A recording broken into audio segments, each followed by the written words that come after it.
എട്ടാമത്തെ പ്രതിയായിട്ടാണ് ദിലീപിനെ ചേർത്തിരിക്കുന്നത്. അതിൻ്റെ ഒരു മെരിറ്റ് ആർക്ക് കിട്ടും? ദിലീപിന് കിട്ടും. പക്ഷേ അദ്ദേഹം പിന്നെ സെലിബ്രിറ്റിയാണ്, അങ്ങനെയൊക്കെയുള്ള കാര്യം അദ്ദേഹത്തിൻ്റെ കരിയർ എന്നൊക്കെ പറഞ്ഞ് അങ്ങനെയൊക്കെ വാദിക്കും. അവരെ വക്കീൽ വാദിച്ചിട്ടുണ്ടാവും ആൾറെഡി. ഇപ്പുറത്ത് എര അല്ലെങ്കിൽ അതിജീവിതം എന്ന് പറയുന്ന നടി മരിച്ചിട്ടൊന്നും പോയില്ലല്ലോ, റേപ്പ് ചെയ്തിട്ടില്ല, കൊലപാതക ശ്രമമേ ഉള്ളൂ. പിന്നെ മലയാളിക്കൊരു കുഴപ്പമുണ്ട്, ഒരു ഗുണവുമാണ്.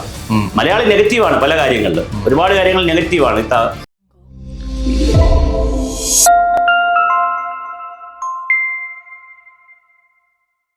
ദിലീപിന്റെ കേസ് ഇപ്പം വർഷം 7 വർഷം അടുപ്പിച്ചായി. 2017 തുടങ്ങിയാണ്. 17 കേസ് തുടങ്ങിയത് 18-ലാണ്. അപ്പം ഇത് ഇപ്പൊ ഡിസംബർ 8-ാം തീയതി കോടതി ഉത്തരവല്ല വിധി വരും.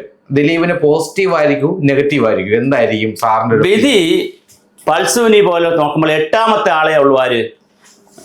8-ാമത്തെ പ്രതിയായിട്ടാണ് ദിലീപിനെ ചേർത്തിരിക്കുന്നത്. അതിൻ്റെ ഒരു മെരിറ്റ് ആർക്ക് കിട്ടും? ദിലീപിന് കിട്ടും. പക്ഷേ ദിലീപിനെ 2-ാം പ്രതിയായിട്ട് ചേർക്കേണ്ടതാണ്. എന്താ കാര്യം? ദിലീപിന് വേണ്ടിയാണ് ഇത് ചെയ്തിരിക്കുന്നത്. ഈ വിഷയം ചെയ്തിരിക്കുന്നത് ദിലീപിന് വേണ്ടിയാണല്ലോ. അതുകൊണ്ട് കുറച്ചൊന്ന് കടുക്കാം. എന്നാലും കമ്പാരിറ്റീവ്ലി ദിലീപിന് എന്ത് കിട്ടും? കോടതിയിൽ നിന്നൊരു മെരിറ്റ് കിട്ടാനാണ് കൂടുതൽ സാധ്യത. കാരണം അദ്ദേഹത്തിന് ഒരുപാട് പോസിറ്റീവ് കാര്യങ്ങളുണ്ട്. ഒന്ന്, നടനാണ് അദ്ദേഹം, പിന്നെ സെലിബ്രിറ്റിയാണ്, അങ്ങനെയൊക്കെയുള്ള കാര്യം അദ്ദേഹത്തിൻ്റെ കരിയർ എന്നൊക്കെ പറഞ്ഞ് അങ്ങനെയൊക്കെ വാദിക്കും. അവരെ വക്കീൽ വാദിച്ചിട്ടുണ്ടാവും ആൾറെഡി. അതെല്ലാം കൂടെ വെച്ചുകൊണ്ട് പിന്നെ ആൾ മരിച്ചില്ല. ഇപ്പുറത്ത് എര അല്ലെങ്കിൽ അതിജീവിതം എന്ന് പറയുന്ന നടി മരിച്ചിട്ടൊന്നും പോയില്ലല്ലോ, റേപ്പ് ചെയ്തിട്ടില്ല, കൊലപാതക ശ്രമമേ ഉള്ളൂ. പിന്നെ റേപ്പ് ചെയ്തിട്ടില്ല. ദിലീപ് നേരിട്ട് ഇതൊന്നും ചെയ്തിട്ടില്ല. അങ്ങനെയുള്ള മെരിറ്റ് എല്ലാം ആർക്ക് കിട്ടാം? ദിലീപിന്. പ്രേരണ കുറ്റത്തിന്റെ ഭാഗം മാത്രമേ ദിലീപിൽ നിൽക്കുന്നുള്ളൂ. അല്ലെങ്കിൽ ചെയ്യിച്ചു എന്നുള്ള കുറ്റമേ ഉള്ളൂ. ചെയ്ത ആളിനായിരിക്കും ഏറ്റവും കൂടുതൽ എന്ത് കിട്ടുന്നത്?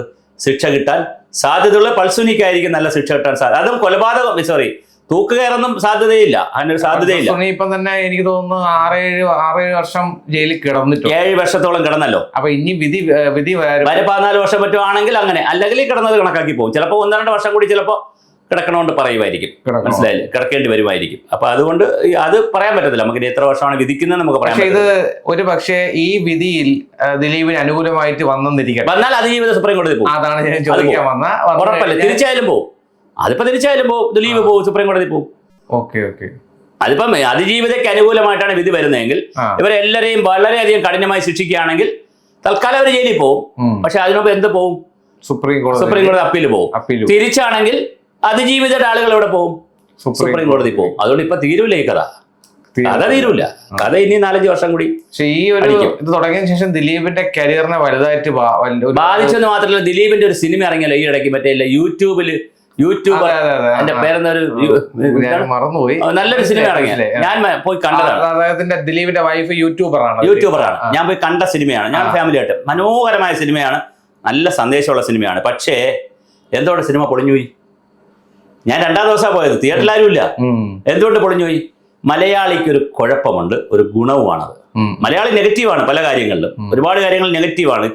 നമ്മൾ കാണാം, യൂട്യൂബിലൊക്കെ കണ്ടില്ല, നെഗറ്റീവ് വീഡിയോസ് ഇടുമ്പോൾ അവർ ഇടിച്ചു കയറി കാണും. പോസിറ്റീവ് വീഡിയോസ് ഇട്ടാൽ അത്രയും കാണത്തില്ല. അങ്ങനെ നെഗറ്റീവ് മൈൻഡ് ഉണ്ട്. പക്ഷെ ഇത്തരം കാര്യങ്ങളിൽ മലയാളിക്ക് വേറൊരു മൈൻഡാണ്. മനസ്സിലായില്ലേ? പിന്നെ സ്ത്രീകളെ ഉപദ്രവിക്കുന്നു, കുട്ടികളെ ഉപദ്രവിക്കുന്നു, ഇങ്ങനത്തെ മൈൻഡിൽ മലയാളിക്കൊരു നല്ല മനസ്സുണ്ട്. പ്രത്യേകിച്ച് യൂത്തിനൊക്കെ വലിയ ഇതാണ്. അല്ലെങ്കിൽ ദിലീപിന്റെ ചിത്രം അങ്ങനെ അല്ലല്ലോ പോകേണ്ടിയിരുന്നത്. തീർച്ചയായിട്ടും ഇത് മോഹൻലാൽ ചെയ്തെങ്കിലും ഇത് തന്നെ സംഭവിച്ചേനെ, മമ്മൂട്ടി ചെയ്തെങ്കിലും ഇത് തന്നെ സംഭവിച്ചേനെ, ആര് ചെയ്തെങ്കിലും ഇത് തന്നെ സംഭവം. കാരണം ആളുകൾ ഇത് കാണുകയാണല്ലോ, കണ്ടുകൊണ്ടിരിക്കുകയാണല്ലോ. അപ്പൊ അങ്ങനെ ഒരു ചെറിയ പ്രശ്നം ഉണ്ട്.